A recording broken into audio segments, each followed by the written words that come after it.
The portal continues to heat up for Texas Tech as the entry deadline to get into the portal looms large. In today's video, we'll discuss a Texas Tech transfer portal target, as well as the 3 guys that I'd keep my eye on for the Red Raiders in the transfer portal. Hey, how's it going, everybody? It's RC Maxfield here for the Back to 12 podcast. And listen, I know a lot of y'all come here to listen to me sometimes, but mostly to see the cool artwork behind me in the process of moving. I promise I will have it up by the end of the week. Just got to stay patient with me there. But I do ask one favor from you guys. If you want these transfer portal videos to continue, even when the deadline stops, just simply like the video. By the way, the deadline to enter the portal is really near. I mean, I'm talking like just a few hours away, May 1st. So it's going to be crazy. You're going to see some names potentially added to the portal here in the next 24, 48 hours in terms of the paperwork cycle. But if you want to stay in the know on everything Texas Tech men's basketball when it comes to the portal, simply like the video. All right, let's jump into one of the latest Texas Tech transfer portal contacts / targets. And it's a very interesting name. It is Kevin Patton Jr.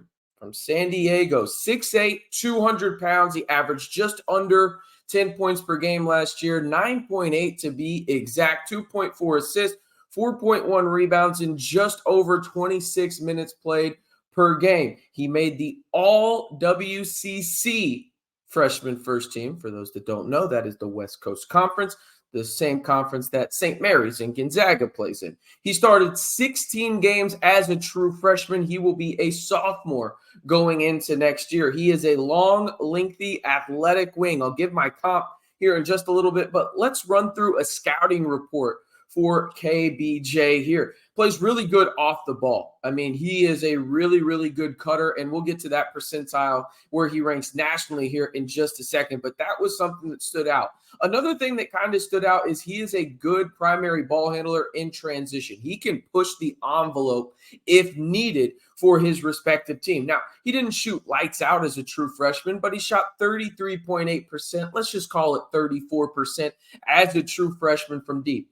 Not too bad regardless. Underrated passer with an 18% assist rate. You like that number, but really where he has shown to be an elite player, and I'm not trying to throw that word around loosely, but an elite player is on the defensive end. I mean, he is absolutely just a bona fide nightmare for guards on the perimeter, okay? He had a 5.6% block rate. Again, he is 6'8", a 5.6% block rate, ranked second in the West Coast Conference in blocks, and tied for first in the conference with 1.3 blocks per game. He is a freshman that is 6'8", 200 pounds. You see the potential there, specifically on the defensive end. Consistently on the offensive end, it's more flashes. But he has a really good basketball IQ, and one that I think could translate to a Grant McCasland system and could develop into a really solid player on both ends of the floor. But I tell you this right away, he could play on the defensive end from night number 1 in the Big 12 Conference. But he's also a really good cutter. I talked about getting to that percentile rank nationally per synergy, and he ranks 71st percentile nationally as a cutter. You don't have to run a play for this guy.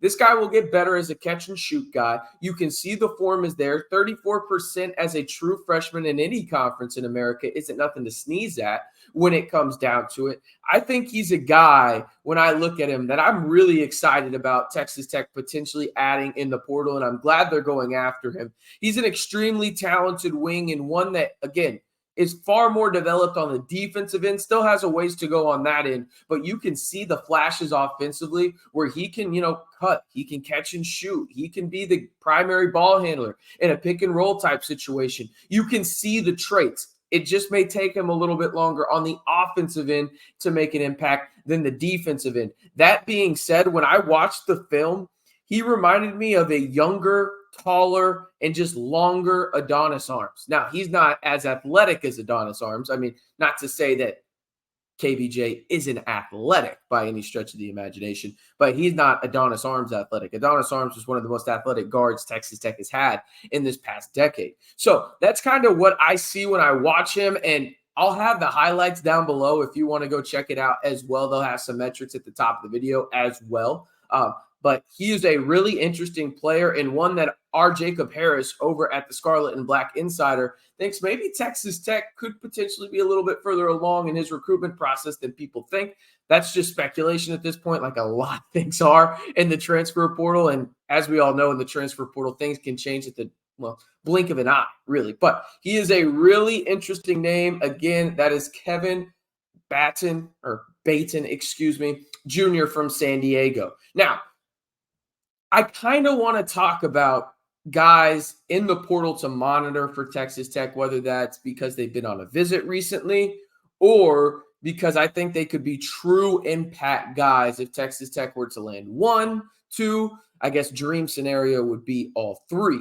But let's start with the obvious one here, and it's the guy that's probably been talked about the most within the Texas Tech content creator space for Texas Tech men's basketball, and that is Elijah Hawkins. The 5'11", 165-pound Minnesota point guard has 1 year of eligibility left. Actually started his career at Howard before transferring up to Minnesota, but he averaged 9.5 points per game, 3.6 rebounds, 7.5 assists per game, while shooting 36.4% from three last year for the Golden Gophers. He's a guy that was on campus this past weekend, out in the 806 from April 27th to April 29th. Scarlet and Black, Austin Massey, Jacob Harris, and myself have all heard kind of the same thing when it came to his, official visit. It went really well, the best that you could possibly expect it to be. Now it's just kind of a wait and see kind of deal because you have the likes of Blue Bloods like Kentucky going after him as well. If he does not take his official visit to Kentucky, I think that exponentially increases the chances that he is a Red Raider. Now, doesn't mean that another team can't come in late and throw a bag at the guy. And as we all know, money is a big part of NIL right now, but also fit is as well. And I think Elijah Hawkins would have a really good fit and be an instant plug and play at the one spot for the Red Raiders. But as it stands right now, Texas Tech is in a really good spot with him after his official visit. And he would be a guy that would be an instant impact point guard and primary ball handler in a pick and roll heavy offense, for Grant McCastle. Tazarian White from University of North Carolina, Wilmington, the Mansfield, Texas native. He is 6'7", 119, has 1 year of eligibility left, averaged just under 20 points per game last year, 19.8 points per game, 6.8 rebounds, 1.6 assists, and shot nearly 40% from three. As it stands right now, at the time of this recording, full transparency, I am recording on Monday night, April 29th. This will go out on Tuesday, April 30th, so maybe something changes. There has been no official visit set up for T-Dub. Now, he is one of the most interesting players in the portal overall for me because he's just an absolute bucket. I mean, let's just face it. He played 3 years with Wilmington out there in North Carolina and really improved his scoring and efficiency numbers, something that you really look at. Scoring is cool, but efficiency numbers, even better. And he got, better in the scoring department and in the efficiency. So, you love to see that. But he's a Mansfield, Texas native. There's a lot of high major programs going after him. But I think Texas Tech, everything from I'm hearing, is in the mix to potentially get a visit. Nothing set up right now. Again, everything can change at the blink of an eye in the portal, as we all know. But I think Texas Tech could potentially get an official visit for Tazarian White in the not-too-distant future. But as it stands right now, at the time of this recording, again, full transparency, it is late Monday night, April 29th, coming out with this video on April 30th, a Tuesday. There has been no official visit scheduled for T-Dub, Tazarian White from University of North Carolina, Wilmington. Now, the big name that everybody wants to know more about, he's great. Literally, it's in his name. Great Osabor. 6'8", 250, 1 year of eligibility remaining. He is a top 5 player in the portal. I mean, let's just call a spade a spade. He's that kind of player. He averaged 17 points, 9 rebounds per game, 2.8 assists, while averaging over 2.5 combined blocks and steals per game last year for Utah State. He does have a scheduled visit for the Red Raiders, and it will be this upcoming weekend, the weekend of Cinco de Mayo. He will be out in the 806 from May 4th.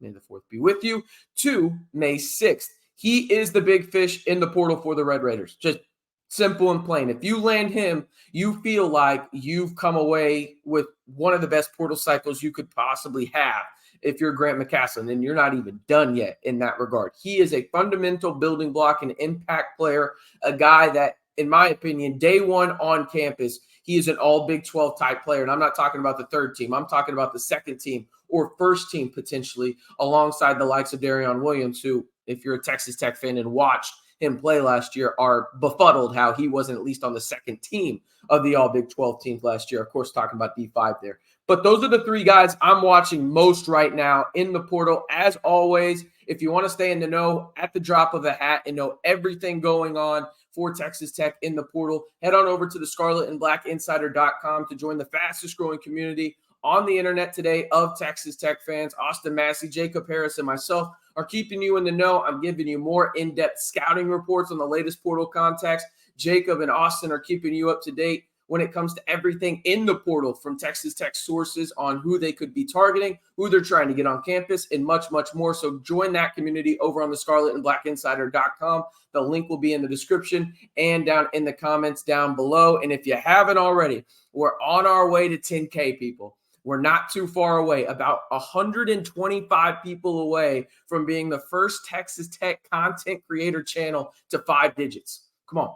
I appreciate each and every one of y'all that is subscribed already. And if you haven't subscribed already, I encourage you to do 3 things. Well, first and foremost, like the video, hit that subscribe button, and turn on that notification bell to join the largest group of Texas Tech fans on YouTube today on our journey to 10K here on the Back to 12 podcast channel.